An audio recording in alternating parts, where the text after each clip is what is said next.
right. Good evening, ladies and gentlemen. It is now 5:00 p.m. We will now call this meeting to order.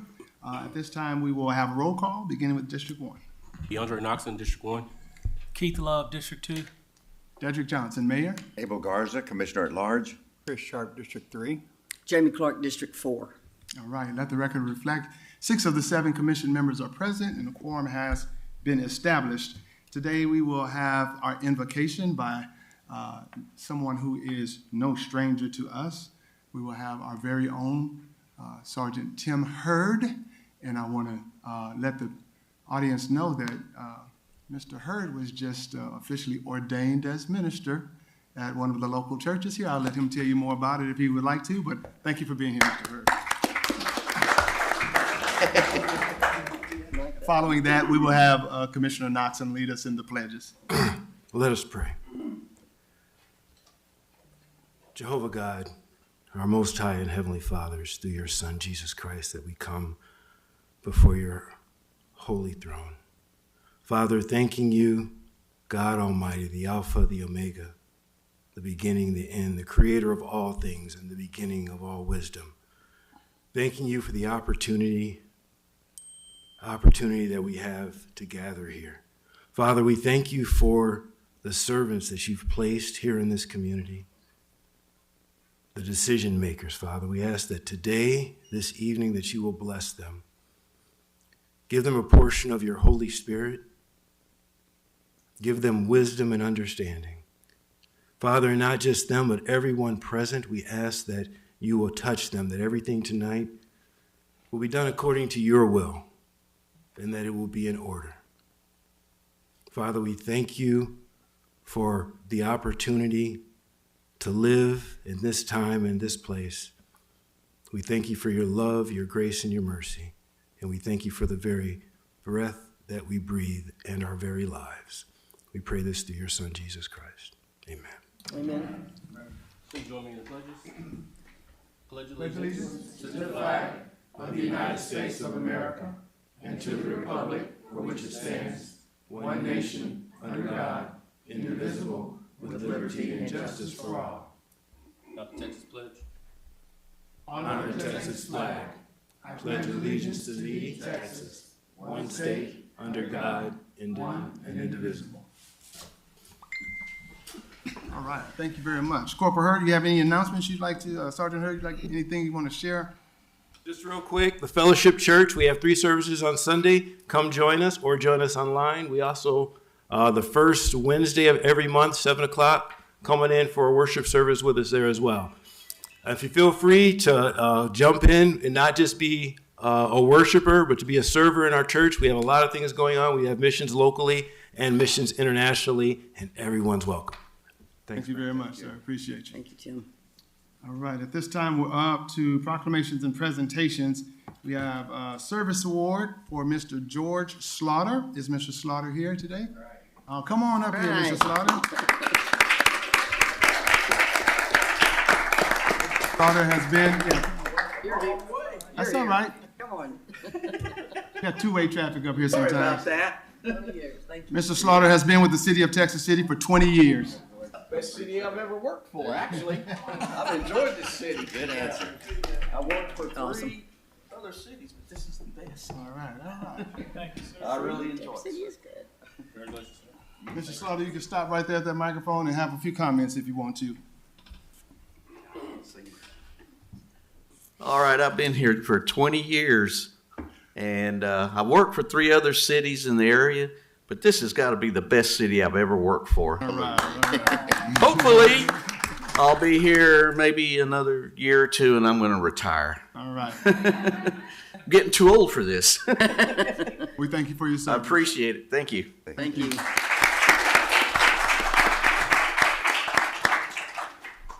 At this time, I do want to present this proclamation on behalf of the city of Texas City, which proclaims February as Black History Month, whereas Black History Month is observed annually in February to recognize and celebrate the achievements, contributions, and rich cultural heritage of African Americans throughout history. And whereas African Americans have played a pivotal role in shaping history, culture, and progress of our nation, making profound contributions in the fields of science, education, medicine, business, arts, sports, government, civil rights, and many other areas. And whereas Texas City acknowledges the profound impact of African Americans in our local community, from civic leaders and educators to entrepreneurs and public servants, all of whom have enriched the city with their dedication, resilience, and leadership. And whereas this month serves as an opportunity to reflect on the struggles, sacrifices, and triumphs of African Americans throughout history, and to reaffirm our commitment to promoting diversity, equity, and inclusion in Texas City. And now, therefore, I, Mayor of the City of Texas City, and on behalf of the City Commission, do hereby proclaim this month of February as Black History Month. And we encourage all citizens to recognize, celebrate, and reflect on the enduring legacy of African Americans in our community and beyond. In testimony whereof, witness my hand and the seal of the City of Texas City on the 19th day of February 2025, signed by myself as mayor and attested by our City Secretary, Ms. Ramari Lee. I did want to say a special thank you to our communications department for putting together a very nice tribute to that, recognizing February as Black History Month. If you haven't had an opportunity to see it, it's on our social media pages. So thank you very much, Mr. Derek Miller, and all of those who are a part of our communications department. This time we're up to reports. We have two reports that will be presented today. The first report that we're going to hear from is our Marshal's Office, Ms. Tammy Odom, and she's going to give us their annual racial profiling report. Good evening, Mayor, Commissioners, citizens, guests, and staff. This evening, I am presenting the racial profiling report for the Texas City Marshal's Office. This is required that we establish this policy. It prohibits peace officers employed by the Marshal's Office from engaging in any racial profiling, implements a complaint process, provides education related to complaint and complement processes, requires corrective actions for violations of the policy, and also requires the chief administrator to collect and report statistics to TCO and to your local governing body.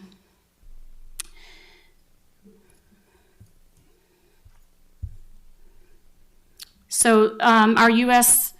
population census of July 2021 shows that we have 54,247 citizens in Texas City.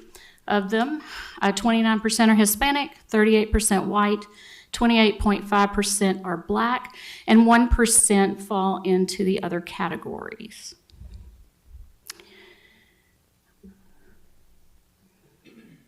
As you may be aware, one of our main objectives is not traffic enforcement, so typically we have 0. This year we did have 12 stops. Of those 12, 6 were male, 6 were female. The ethnicity of those stops were 6 white, 6 Black. The race or ethnicity was not known prior to the stop.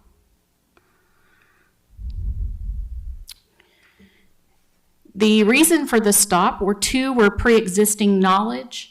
After speaking with one of the marshals, he advised that he was aware from a flock hit that that vehicle was associated with someone with a warrant. The other 7 were moving traffic violations, and the other was a vehicle traffic violation. All of those stops occurred on city streets, and there were no searches conducted. So we're going to be able to skip down.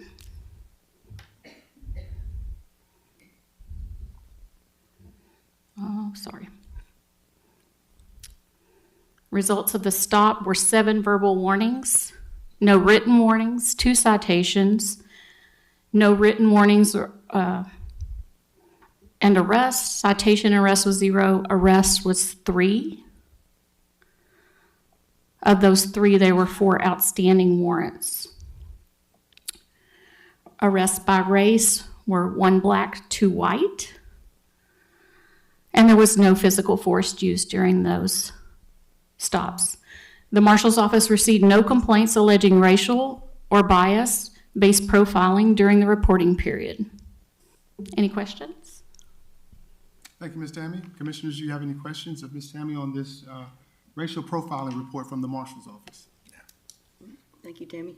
Thank you very much. Oh, there's more.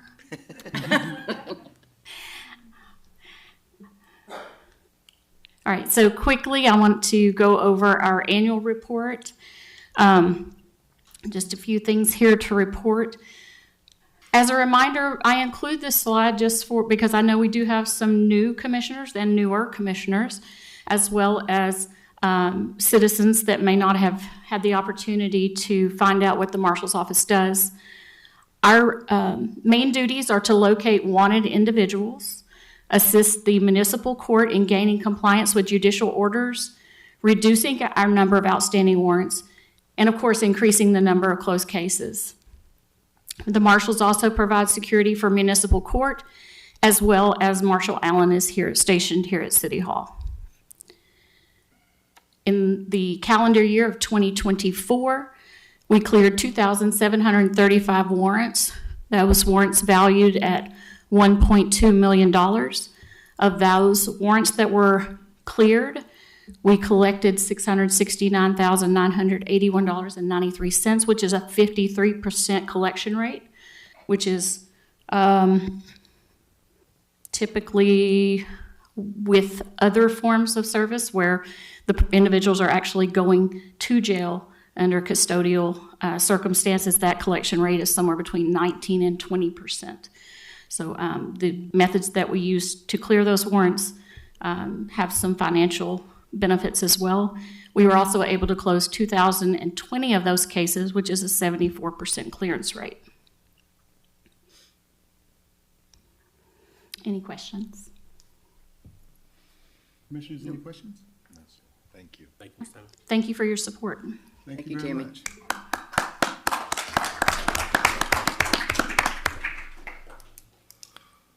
At this time, we will hear from our Chief Financial Officer, Ms. Cynthia Rushing, with our quarterly investment report. Thank you, Mayor, Commissioners, residents, and staff. We come to the Commission on a quarterly basis to provide you with the investment position of the city's investments. Here, I just want to highlight our investment policy and that our municipal investments are governed by the Government Code, Chapter 2256. And in our policy, we invest in fixed income. We have an investment objective, which is to preserve our principal, to have liquidity, which means that we don't want to tie up the investments for an extended period of time. And then our yield, our return on investments, we want to be able to optimize that. Also, we want to come to the Commission on a quarterly basis and provide you with the report or the status of our investments.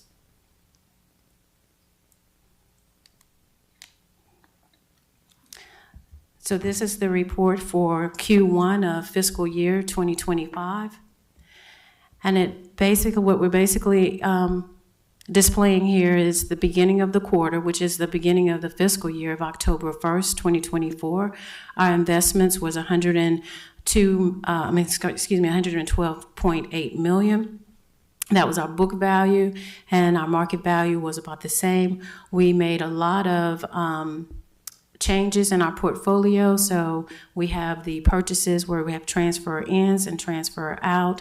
The net effect of this was $2.5 million. That $2.5 million was used for operations. So those funds were pulled out and they are reflected in operations for operational spending. We received interest for the quarter of $468,000, and our total market value of our investments at the end of this period was $111,453,000. We have our investments in primarily two institutions, Hilltop and Osaic. There is a diagram here that basically is showing you that 65% is with Osaic and 34% is with Hilltop, and a very small percentage is with Texas First. Again, the total portfolio balance as of December 31st, 2024 is $111,453,000. This is the investment composition. At the end of fiscal year 2024, this diagram is showing that we had a pretty diverse composition of bonds, deposits, treasury securities, and mutual funds. But we're making a transition to consolidate into one type of security. And the reason for that is so that we can position ourselves to maximize our portfolio, as it relates to the return on investments. And so when we go to this next slide, this is showing the bars here are showing what the 3-month T-bill rate was per quarter. And we started back in 2023, where it was 4.68. And so today the T-bill is at 4.33. But the red line is what our portfolio return on investment was. So you can see in 2023, we were below the T-bill, and we've been moving along below the T-bill as it pertains to our rate of return on our portfolio. And so by consolidating and saying, okay, let's move our investments to at least the T-bill so that we can at least be on par with the T-bill, we can exceed or possibly exceed or be on par with the T-bill. You can see that as of December 31st, 2024, we're now earning 4.5% on our investments.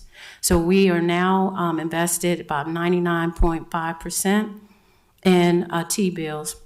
And the T-bill is a short-term security investment that is backed by the U.S. government. And the current T-bill that we are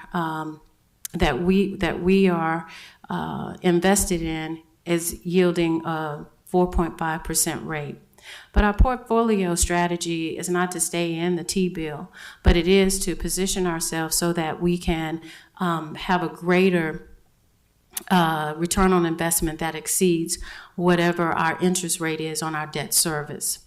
So right now it's 4.5, but over the next couple of months, we're going to be diversifying our portfolio so that we can get even a higher yield of the T-bill.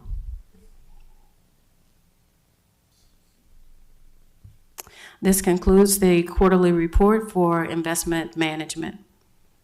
Thank you, Ms. Rushing. Commissioners, anybody have any questions on this quarterly investment report? I have one. How long do we plan on investing in the T-bill? So the T-bill that we're in right now is a 3-month T-bill. We're planning to make the transition within the next 2 months into a different strategy based on the guidance of our brokerage partners. How risky is it? Oh, it won't be risky. I mean, that's our objective for our investment portfolio is to be in fixed income and to minimize the risk. So T-bills is the least risk, but what we're going to invest in is going to be safe, and it's going to be fixed income. Thank you, Commissioner Love. Any other commissioners have any questions? Yeah. All right, thank you very much for your report. At this time, we're up to public comments. I do have a few people who have requested to address the commission. Just a reminder that anybody can request to address the commission and speak however you choose on any item that is to be considered on this agenda. First, I have Mr. Chris Johnson. Chris Johnson wishes to speak on the discussion of the BEST ordinance. Yes, sir, right there is fine. Just let us know who you are and your position, and you have up to 3 minutes. Thank you, Mayor. Good evening, Mayor, Commissioners, thank you for allowing us to speak. My name is Chris Johnson. I'm an attorney in League City, and I represent a number of BESS battery storage developers, many of whom have already made application to develop sites in this city. Why are they coming to this city? And that's the reason is that this city has industrial land available near power substations. Why are these projects cropping up now? That's because there's a critical need in the Texas energy grid for ways to offset the increasing demand. As we've seen in this city and other cities in Galveston County, demand continues to increase and our grid infrastructure is not keeping pace. ERCOT will tell you that one of the best ways to meet that demand is going to be through battery installations, storing energy when power is cheap, and deploying it when demand is high. What we're here to talk about today is in front of you is the first reading of the proposed BESS ordinance, which was prepared by the City Engineering Department. We have a lot of problems with that ordinance. The most specific is that ordinance as drafted is so broad that it effectively acts as a bar to these developments being placed on industrial land in the city. If you compare it to what the heavy industrial ordinance zoning is right now, this far exceeds what's even required for heavy industrial, which is the storage of petrochemicals and other hazardous materials, flammable materials. These are much safer than ammonia plants, which the city just permitted a few years ago. These are much safer installations. Now, what the city has to do is balance the interest of private property interests being able to develop this critical infrastructure with the health, safety, and welfare of the citizens, and we understand that. But what's happening is this ordinance is so broad that it acts as an effective bar. Just as an example, insisting on masonry walls all the way around a site in a city where almost every site is going to be encumbered by pipeline easements. You can't build a masonry wall over a pipeline easement, which would prevent any site development in an industrial use. So these are the types of things. Also, the rules as listed allow the zoning commission to change them as needed. One of the things that's always good, and we support a reasoned ordinance, is that you set out the rules so that everybody knows the rules, so that everybody follows the rules. If the rules are subject to change or amendment, we've created the opposite of that. We've created a situation where people can't come to the city and know what the rules are and be prepared to comply with those rules. So what we're asking this council or this commission to do is take a good hard look at this, make sure that you're balancing the interest of the health, safety, and welfare, but in a way that doesn't prevent this critical infrastructure from reaching the citizens of Texas. We appreciate it. Thank you. Thank you very much, sir. At this time, we will hear from Nick Coyle, also to speak on and provide some feedback on the proposed BESS ordinance. That's right. Mr. Mayor, thank you. Commissioners, thank you for the opportunity to speak tonight. My name is Nick Coyle. I'm a Vice President of Development for Spearmint Energy. We are a developer and owner-operator of battery storage projects. We have a project called Red Egret, which we just submitted a permit application for, so look forward to working with you all in the coming months, getting those approved. I would say, just to kind of start out, I had some thoughts on the ordinance. And first of all, kudos to the city for developing an ordinance. We're 100% supportive of that. I want to make that abundantly clear. I do, however, think that the ordinance needs to work not only to protect the city, but also work for industry as well. Currently, as written, this ordinance does not. We've only had a few days to digest it, but under the language that's included in the ordinance, the previously approved BESS projects that you already have couldn't be approved. So we're committed to providing feedback, line by line feedback on what works and what doesn't work. I will say 90% of it's great, and it's stuff that we would have already complied with. However, there are just a few things that you have effectively zoned BESS out. Texas City is a city of industry. These BESS projects, I argue that they improve the health, safety, and general welfare of the community. Not only that, but they provide tens of thousands of dollars in tax revenue over the lifetime of the projects. And, they are I'd say one of the least impactful industries that you can have. So if that proposition is something that Texas City is interested in and appeals to them, I would just beg for the opportunity to have an open dialogue kind of peel back the onion and figure out what sort of solution works not only for best developers who are going to have to adhere to the obligations in the ordinance, but protects the city as well. And I know we can get there. So I would just request a pause and a dialogue. That's all I have. Thank you. Thank you, sir. All right, at this time, we will hear from Mr. Jose Boyd, who also wishes to speak on the proposed best ordinance. Thank you, Mayor and Commissioners. My name is Jose Boix. I've been living in Texas City for 60 years this year. I came in February 1st of 1965 to work in the industry. I'm going to read the comments that I have, and they pertain to agenda item number 8, which is basically a follow-up on these BESS projects that have been come up to Texas City. Several months ago, I came in front of you to share my concerns with the approach taken by the city to manage the developing of the BESS projects. I suggested that the city pause. I used to use another word, and I was told that that was a legalistic word. I said moratorium. So pause to me means a hold back, don't move so fast, okay? Pause and review and approval of BESS projects until the city could develop a strategic and visionary comprehensive plan. Okay, apparently this was not done. So now we have our city with 2 existing BESS at 34th Street and then at Highway 146. There are 2 there near 146. It's part of the posted on the agenda. And looks like the Texas City now has recognized some of the issues with these developments and is trying to awkwardly and retrospectively fix the gaps by today's ordinance. As such, I have 3 comments.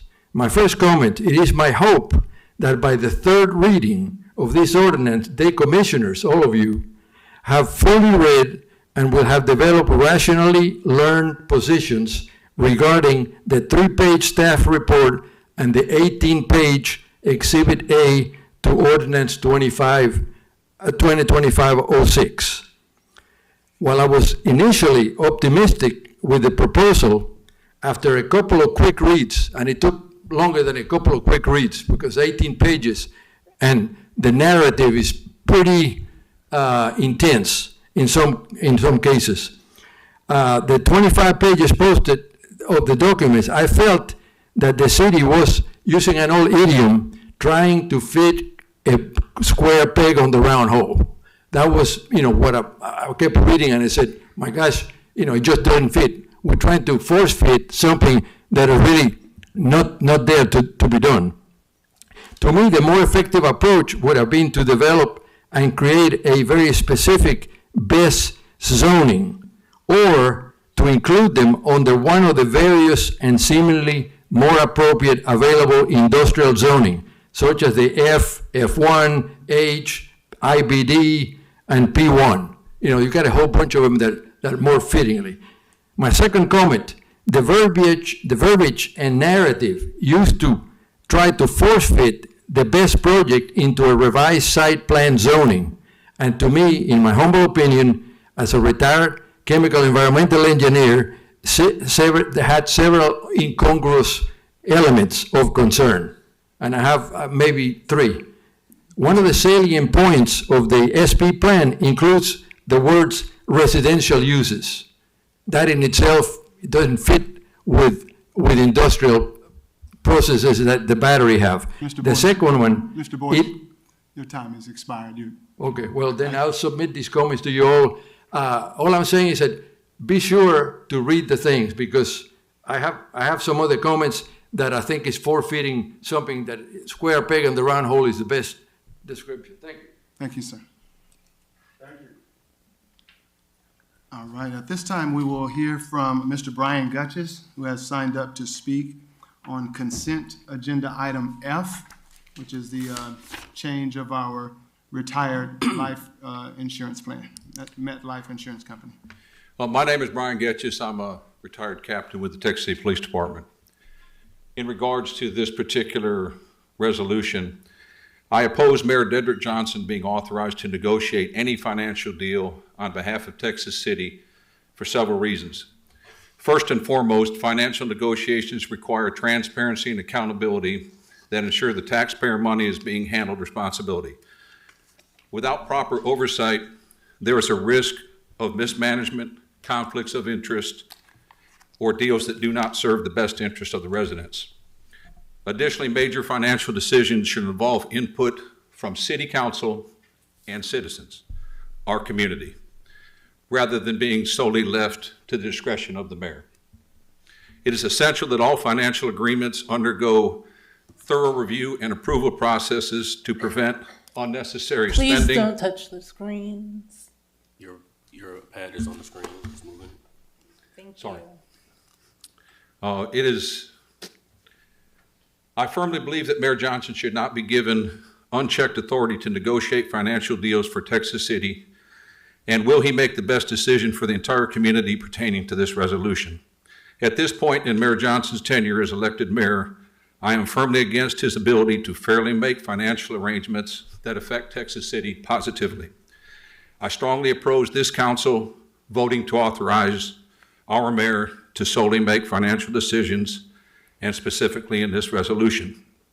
City council meetings should encourage all civic engagement, allowing citizens to express concerns, ask questions, and hold their leaders accountable. And that's why I'm here expressing my view in this resolution in 3 minutes. I am pleased the agenda item is being publicly heard prior to City Council vote, as has not been done in the past. Taxpayers and residents of Texas City deserve the right to speak openly, whether in support or opposition, without fear of censorship or dismissal. I am against our mayor, Dedrick Johnson, making this financial decision with no oversight from City Council or the community. My initial thought would be to allow him to negotiate, report back to the City Council, and then ask for a vote. Thank you.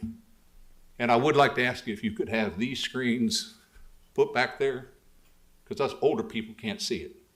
And that's a hindrance to what we're doing. Thank you, Mr. Gutchess.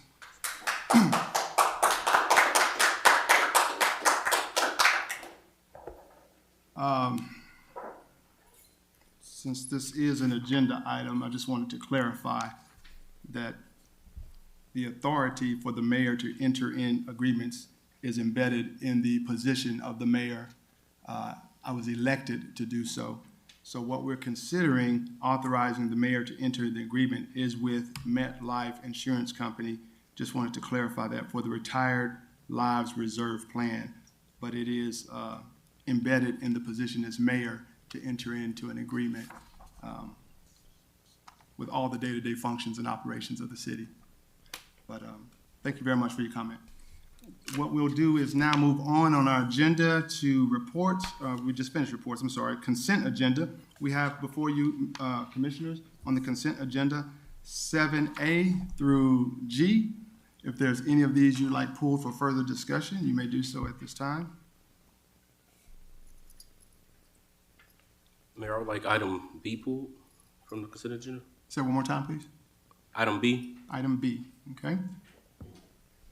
Any others? Item E. And item E. All right. Do we want HR to come and speak on F? Just the record? No, I'm good. If nobody needs to pull for further discussion.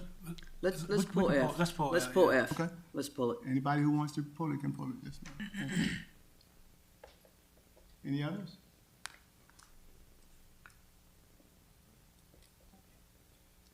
I move to approve all items other, A, C, D, and G. A second. Okay, and motion. Let me write that down to make sure I'm getting it all right. Say it again, Commissioner Clark. I think you got G too. A, C, D, and G. Am I right? Yeah. Right. Move to approve those. Second.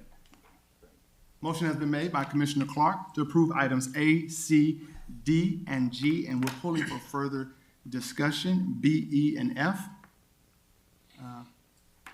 Motion was made by Commissioner Clark, seconded by Commissioner Sharp. All in favor state by saying aye. Aye. All opposed? Motion carries.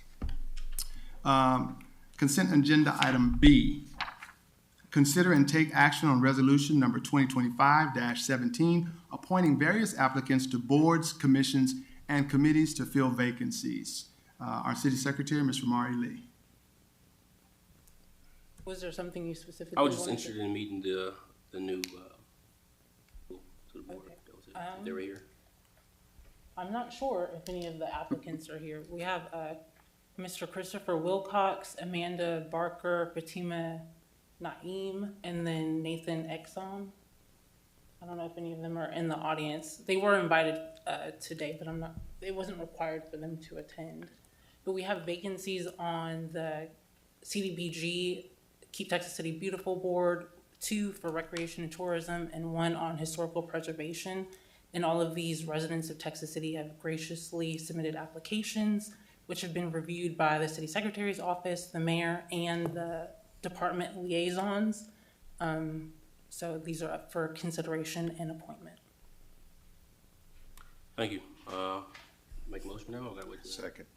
Make a motion to approve item B on the consent agenda? I second.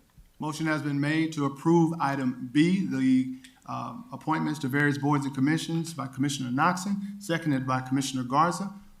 Any further discussion on that item? All in favor state by saying aye. Aye. All opposed? Motion carries.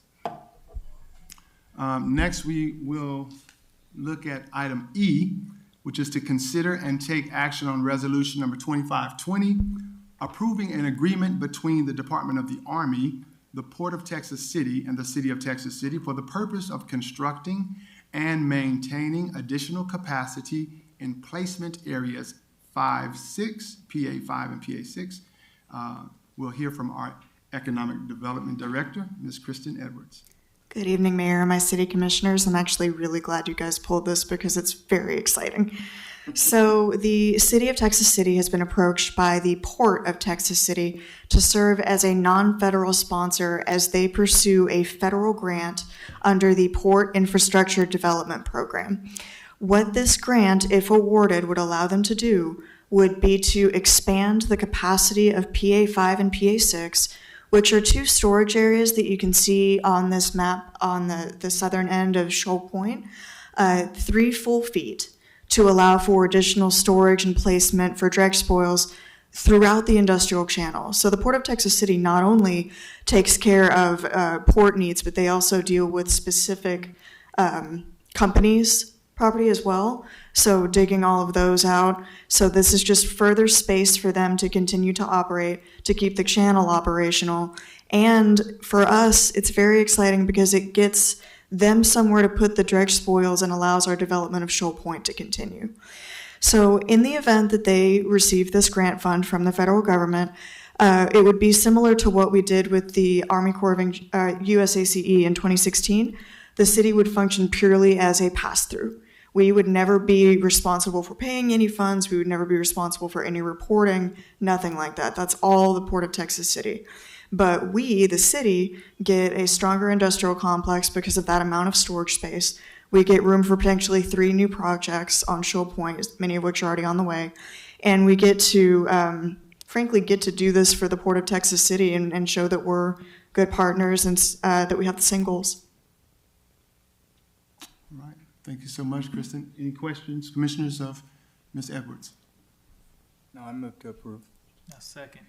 Motion has been made by Commissioner Sharp to approve this and seconded by Commissioner Love. All in favor state by saying aye. Aye. All opposed? Motion carries. Thank you, Kristen. And at this time, we are at consent agenda item F. Consider and take action on resolution number 2025-21 with authorizing the mayor to enter in an agreement with MetLife, Metropolitan Life Insurance Company, to replace the current vendor for the Retired Lives Reserve Plan. We hear from our Human Resources Director, Ms. Jennifer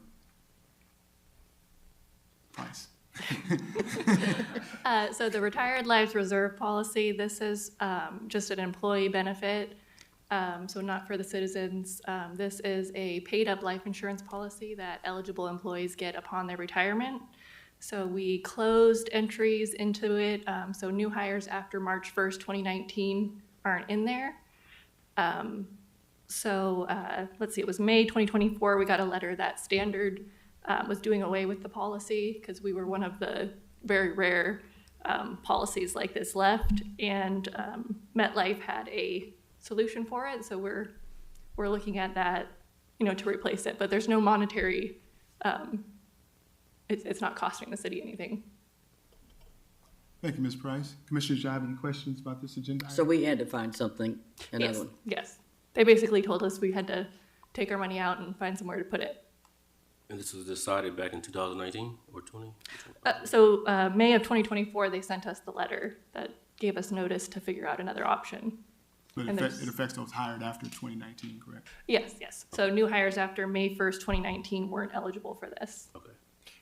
It was your office that did the vetting of other companies that were interested? We have a consultant who helps us out with that stuff, and very few companies do this sort of life insurance policy. So this one was the closest to what we had and seemed the most cost effective. It didn't cost the city anything to move the money into here. Thank you, Jennifer. Okay. Thank you, Ms. Price. I just want to make sure everybody knows that when we enter in these agreements, as the CEO and mayor of the city, my signature is required on those documents as the official signatory for the city. So that's what that means here when it says authorizing the mayor to enter into the agreement. And then I did just want to mention, if any retirees are in the audience, their policies are still in place by the old company, so this doesn't change their benefit at all. Mayor, so you're not sitting down at the table negotiating this? No, that's what we have the subject matter expert right there to your right for. She kind of takes that information and reports back to me, and then we make a collective decision on if this is the best move for the city of Texas City. Gotcha, thank you. There's sometimes where that happens, but in this particular case, it was not. Okay. Any other questions? Motion to approve. Second. Motion has been made by Commissioner Sharp to approve, seconded by Commissioner Knoxon. All in favor state by saying aye. Aye. All opposed? Motion carries. All right, and this time we are, let's see, it's B, E, and F. That's all for the consent agenda. We are at the regular items. Regular item 8A, where we would consider and take action on the second reading of ordinance number 2025-04, amending Texas City Code of Ordinances, Section 155, to add kiosk signs as an allowable sign. We'll hear from our city engineer and planner, Ms. Kim Golden. Good evening, Mayor Commissioners. Good evening. So this is the second reading of this ordinance. We are amending our current sign ordinance to add a provision that's going to allow us to have kiosk signs. And this is in response to the bandit signs that we have been enforcing against because they're aesthetically not pleasing, they're not consistent with our ordinances either. But the purpose of the bandit signs, the reason they're used is because with all these new developments, people need to find out how to get to these developments. They can go that way or that way. And so these kiosk signs are going to be the nice solution, the good-looking solution to that challenge, and also provide some benefit for the city because the city will be receiving revenue from that, and also enable us to allow our civic organizations to be displayed on these kiosk signs. So this is the second reading. With your approval, we'll bring the third one back and then move forward with actually getting the signs in place because our builders are building a lot of nice houses that people need to be able to find. Absolutely. Commissioners, do you have any questions? Nothing has changed from the first reading, right? No. And you didn't have any concerns from the commissioners on the first reading? No. Make a motion to approve the second reading, Mayor. I second it. All right. A motion has been made by Commissioner Garza to approve on the second reading, seconded by Commissioner Clark. Before we do that, Ms. Lee, do you have any pictures of this proposed type kiosk? Do you have any of those attachments? I think there was an attachment. Yes, look at that. We got them last time. Just to show people what we're talking about. Instead of the bandit signs, which is what you have there before on the left, those signs that typically fall over or sometimes find themselves in the middle of the street, we're proposing the kiosk signs to the right. that will be directional, kind of wayfinding to the different subdivisions around. So thank you for the motion and the second. All in favor, state by saying aye. Aye. Aye. All opposed? Motion carries on that second reading. Thank you.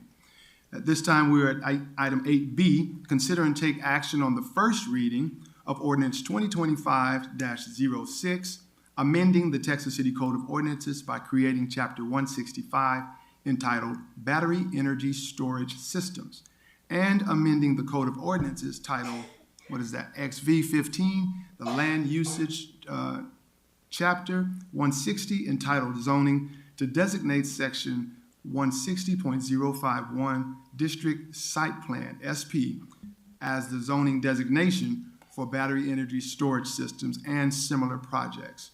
Ms. Kim Goen. Yes, Mayor, Commissioners. Y'all recall about a year ago, we brought forward a ordinance that went through 2 readings, and we then asked you to table it on the 3rd reading. At that time, we had gotten some good responses from industry and from lobbyists on behalf of the BEST projects. They brought forward good points. We knew we needed to delve further into it, and so we've been doing that. And so this, we feel, is bringing back a good regime for the management of these projects going forward. I do want to be sure to give credit to all my colleagues who have been part of this effort. The city attorney, first of all, has really been very helpful in helping us put the format together for this. He's also helped us access ordinances from other cities, and of course has been in conversation with his colleagues who have dealt with this before. I have to give immense credit to the fire marshal and the fire chief for the work they have done, delving into these projects, understanding what's needed to protect our city, not just immediately, but going forward as these projects continue to evolve. Because what we know is that Texas City is very attractive for these projects because of our industrial base. And so that's part of what we're trying to provide for you all is a system that's designed to deal with those kind of projects. I also want to give kudos to Mr. Joe Tumbleson, our emergency manager, for the time and advice he's given on behalf of all this. And then, of course, our city building officials have been doing their homework as well. We also have had benefit of outside legal counsel in learning more about these projects and their kind of the special rights they have because they are considered a private electrical generator. And so there are some things we can't do.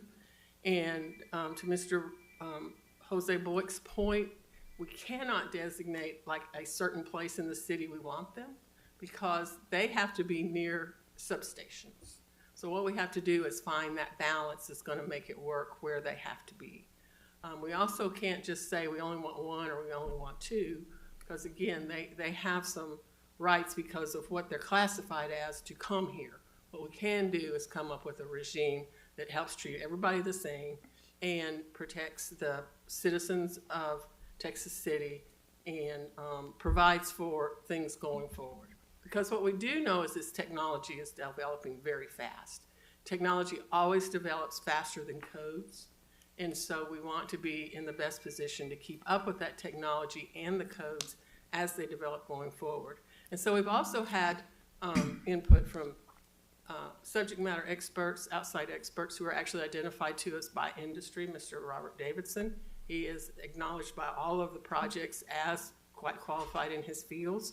One of the first things he did was teach us all about the evolution of the codes and what's coming. And he himself is actually continually involved in the new codes and in testing of the new technologies. And so we have established a relationship with him that if you approve the regime we've set up in this ordinance going forward, he will continue to be a part of those things developing with Texas City, and his involvement will actually be paid for by the projects. And so that's what we are seeking to establish here. The ordinance, I want to make clear, is doing 2 things.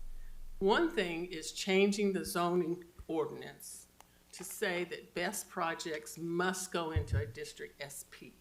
Now, I know y'all haven't all served on the zoning ordinance, the zoning commission, so I want to explain to you what's different about the district SP. So the district SP is like a multi-tool. It does a lot of different things. And it has the most ability for a project to be examined in place at that particular site. In other words, that particular project at that particular site. It's intended to be used for those kind of projects that come to the city and are unique and maybe haven't been considered by the city before, or maybe don't have a specific zoning ordinance that they're already named in. And so it gives the city a lot of leeway to look at the project. It's also intended maybe for those odd sites that have some unique characteristics to them, and again, you want the use to match the site. So that's what the SP is. It's a multi-tool. But it also has been used to say there are some specific things that we want to take through this process every time they come to the city. You've already got 13 of those types designated, and just for context, I want to run through them for you. Aviation fields, bed and breakfast establishments, cemeteries, child care institutions, gun clubs, halfway houses, prisons, radio, television, microwave towers, refuse dumps, sexually oriented businesses, RV parks, quarries, and hotels. So you've already designated that those 13 uses must go through a district SP. We're saying that the best is that kind of project that's appropriate to look at every time a project comes to see if that's the place it needs to be. And if it does need to go there, are there any special things that should be done about that project, special screening, additional setbacks or something like that because of what's around it or what may be developed around it. So it really is the best tool to make it work. And that's really what we want to do, is set up a regime that gives transparency to the process, gives some clarity about the expectations, and allows you in real time, as this technology evolves, as Texas City grows, to have a process that's workable. And so I also want to give you benefit of the research, of the kind of literature that we looked at in preparing this ordinance.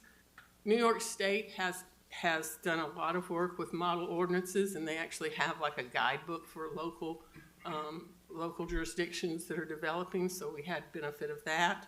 The Pacific Northwest National Laboratory did a survey throughout the United States. In October of 23, they looked at every local city that had an ordinance. There were 57 of them, and they analyzed all those, and I read that report. And so we're kind of cutting edge on some of this stuff. It's all coming together. Everybody's looking at it. We also had benefit of some field trips. We were given some technical tours, and I told them I don't want any lobbyists there. I don't want any public relations people there. Just give me engineers.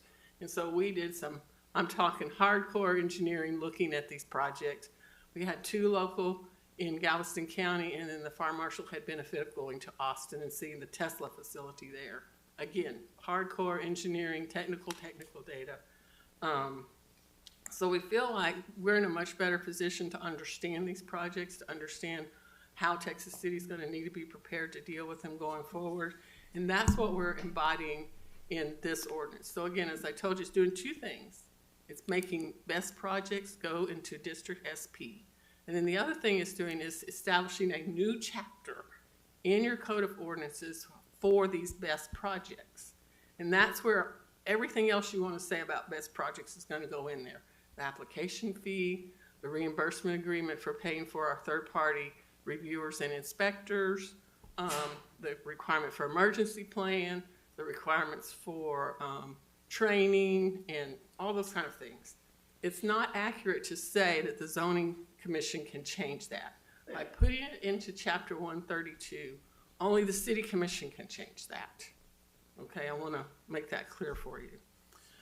I think there was also a statement, a concern raised that the projects that have already been approved would not be approvable under this regime. That is not accurate. All we're doing is codifying what we've been going by anyway with the projects that we've already approved. We could just keep doing it that way. We wouldn't have to bother you, we wouldn't have to bother them, we wouldn't have to go through this process, but that's not the right way to do it. When we know there's more of these projects coming and that you're going to be dealing with them for decades, it's appropriate for all of us to do our jobs and bring this forward and get it set up right. It's been suggested that we should have a dialogue. I'm absolutely open to that. I'm absolutely open to going line by line and addressing concerns. We had a good bit of input on that from that on the first one. I'm prepared to go through it again. But we need to, kind of be, stick to what's actually in the ordinance and what it's actually saying. It is comprehensive. It's long. The criticism of the other one was it's too short and too vague. So, we're trying to get there. But again, our intent is to create a tool. It's going to be in the best interest of Texas City, help us get the projects here, help us get them where they need to be, help us regulate them, and make it all balance and make it all work. So this is the first reading. There will be 2 more readings, and there will be a public hearing on the part about putting it in the district SP. In other words, the change on the zoning will also have a public hearing, and that will be just before the 3rd reading. So I'm glad to answer any questions. Thank you, Ms. Golden. Commissioners, do you have any questions of Kim? Yeah, you said a lot. I mean, to say I'm not overwhelmed is an understatement. You mentioned the state of New York. If the state of New York has codes of ordinances, and so does the state of Texas, are we in line with what they're recommending and what they're doing? So Texas has not undertaken and set up its own commission to write a best ordinance or anything like that. We are in line with the public utility code, and what, in other words, we're not doing the things we can't do because of that. I'll put it that way. Okay. We're not doing the things we can't do. If an applicant from a best company put in an application with understanding that it's the old ordinance, the old way, would they have to now comply with the new way? So again, there's not, the only thing that's exists from this ordinance that didn't exist before is the application fee and the reimbursement agreement for the third-party reviewers and inspectors. That's really the only thing that's brand new in here that we haven't applied to anybody before or wasn't a consideration before. There's nothing else. That's interesting. Yeah, one more. Being that League City is close by, do they adhere to something like what you're doing? So League City actually adopted an ordinance in June, and we have followed that in the way we've organized this. Okay. Thank you, Ms. Cole. And I would say ours is consistent with theirs. Thank you. So I just want to clarify. You said that those are the only 2 things. There's nothing else. That's brand new to this that prior applicants wouldn't have had to, that we wouldn't have considered for applicants through the application process. There's a lot of standards in here that are written down and specified that we applied through the review process, and now they're written down. But if there's something specific you have a question about, I'm perfectly glad to go into that with you. That's it. So the 2 that exist now, they have the same requirements that the new ones would need? They were reviewed. So again, this ordinance is reflecting the standards that were applied when we reviewed the projects that have already come through it and are on the pipeline right now and have approvals. This just captures that same thing that we looked at as we were looking at them and approving them in terms of screening, setbacks, pervious and impervious surfaces. It does add some things that they wanted clarification about what we're going to need next. In other words, all these projects have been through just the development plan phase, which basically gets them approved by the planning board. They then have to go into the step of actually getting a building permit, which is, none of them have gone through that yet. And so their question was, so what are we going to have then? And that's when they have to have their emergency plans and when they have to do a lot more interaction with the fire marshal and the building code, with building officials about what exactly they're putting in there. What's the manufacturer? What's the cell type? All those kind of things. That's the point at which we would actually want our third-party expert to help us with those reviews. And that's the step. So again, that's always been our mind. We would do that. We could do that under our existing permitting that's out there. But again, we wanted to be clear where we're going with this. Just a point of clarification, Mayor, this question is for you as a presiding officer. The second reading will be like in the next meeting, and then the third reading is a month from now, more or less? Yeah, we continue, we usually, unless there's some, specific reason why not to, we do these in consecutive meetings. So we should have time to have our questions answered, our concerns answered. Yes, absolutely. Any questions you all have, Yeah, anytime y'all want to meet with me, we will certainly do that. And again, I'm going to invite our industry colleagues to present their questions, present their input. It was valuable before. I expect it will. And that's help where I us was again. going, Ms. Golden. Thank you so much. May I make a motion to approve the first reading? Second. Motion has been made by Commissioner Garza to approve the first reading, seconded by Commissioner Sharp. Before we take that vote, I do want to say thank you, Kim, for all the work that you and the staff have put into doing the due diligence and research on all of this. I want the public to know that we're not entering into this agreement sort of haphazardly. There's been a lot of research, a lot of thought put into it by not only the engineering and planning department, but as she mentioned, other departments, fire marshals, emergency management, research from other cities and things like that, and our legal department, city attorney. And so because this is somewhat of a new and evolving piece of technology, we do want to, as we do in most of our ordinances, and most all of our ordinances, we want to consider the safety of our citizens. And so with that being said, motion has been made and seconded. All in favor, state by saying aye. Aye. Aye. All opposed? I'm opposed. Okay. Let's go ahead and just take a record vote because I want to make sure I got everybody correct. Those who are in favor of the first reading of this ordinance, you can raise your hand. Okay, and those opposed? All right. Thank you. Motion carries 5-1. All right, at this point, we're going on to 8C.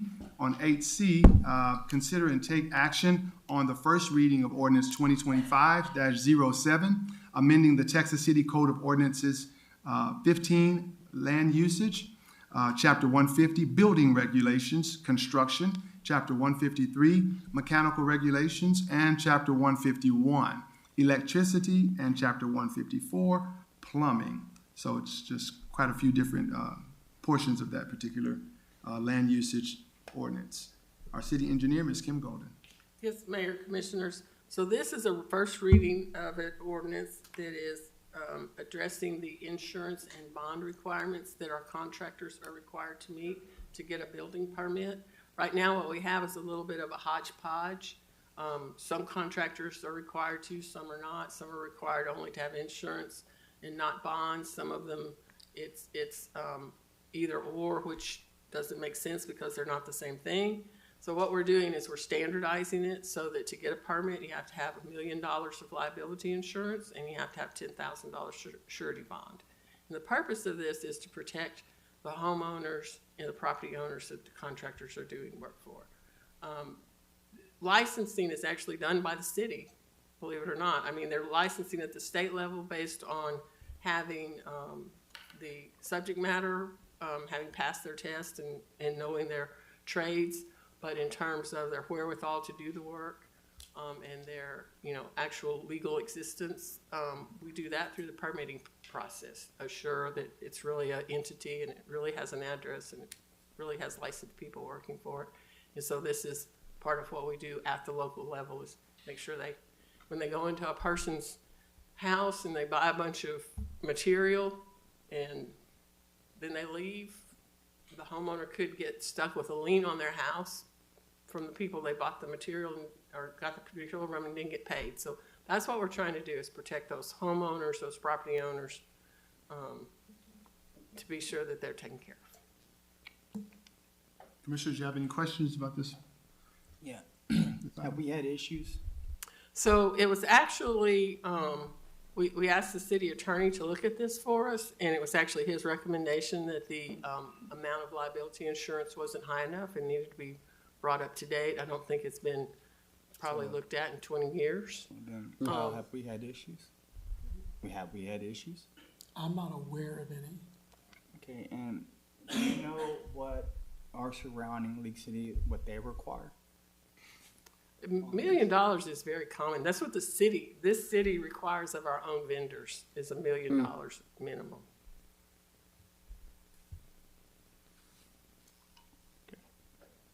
So this is not really anything out of the ordinary. No, ma'am. Just catching up with the times. Mm-hmm. Right. Motion to approve, Mayor. I second. Motion has been made by Commissioner Garza to approve this ordinance, seconded by Commissioner Clark. Any further discussion? All in favor, state by saying aye. Aye. All opposed? No. Okay, this looks like another 5-1. All right, motion carries. Thank y'all. Thank you. All right, pretty good meeting there. We have up to item 9 on commissioners' comments. We'll start with you, Commissioner Knoxon, if you have any comments. Comment. Commissioner Love? No comment. And no comment. Commissioner Sharp? Oh, I do. Okay, I think that we do need to discuss this best projects more. Into the mic, please. Oh, I'm sorry. It's okay. Just Your level pointing is at just really Velma. low. Okay. And another thing I would like, our commission to come together and determine how a commissioner or 2, 3, 4, 5 commissioners could put something on our agenda. Right now, there doesn't seem not to be one that we can agree on. And to see the commissioners, we are elected to represent the citizens as their voice. If we're silenced, they're silenced. So we need to find out how we do that, and we need to do it soon. 3, I would like to congratulate Grand Prize Barbecue for winning Small Business of the Year. That's great. I have no comment. All right, thank you very much.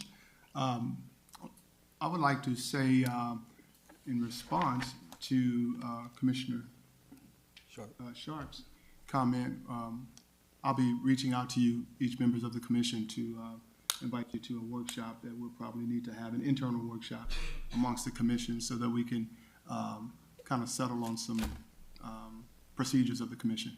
And so it'll probably address what you just mentioned. And so we're working on just trying to get the right calendar date for that. Did want to say that we got a lot going on with our rec and tourism, and I'm gonna let her make those announcements.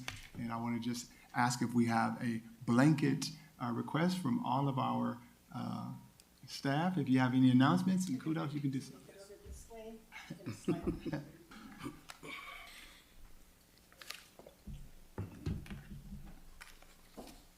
Thank you, Mayor, Commissioners. Just in case you haven't all noticed on social media, I'm going to toot my own horn here. Go ahead. And the library got the 2024 Award of Excellence for Libraries.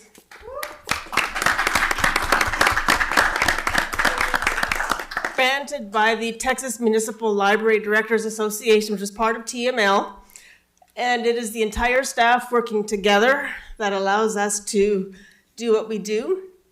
And also all of the community partners that we have in this city are amazing, and they're who let us also provide the services that we can provide. So thank you to everybody that supports us.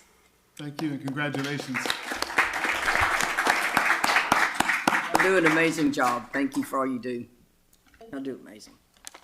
Anyone else in the city? All right. Ms. Nicole Miller of Recreation and Tourism. Good evening, Mayor, Commissioners, staff, and residents. I want to say we had an amazing father-daughter dance this past Friday. We had almost 600 fathers and daughters there that participated. They got cotton candy, pictures, and dinner. It was a great event, so thank you for your support with that. Coming up this weekend, we are very excited. It is our first adaptive recreation event at our Sanders Center. It's a 2-hour event. Please come out, support your community. It's a type of recreation we're looking to get more into for this year. Also in March, we have our St. Patrick's Day Parade coming up on March the 15th, and then followed by our spring break camp. So thank you. Thank you very much. Thank you, Nicole. Any other staff and city employees? All right. Well, there's nothing. Motion to adjourn. Motion to adjourn. Meeting adjourned. Thank you. Abel.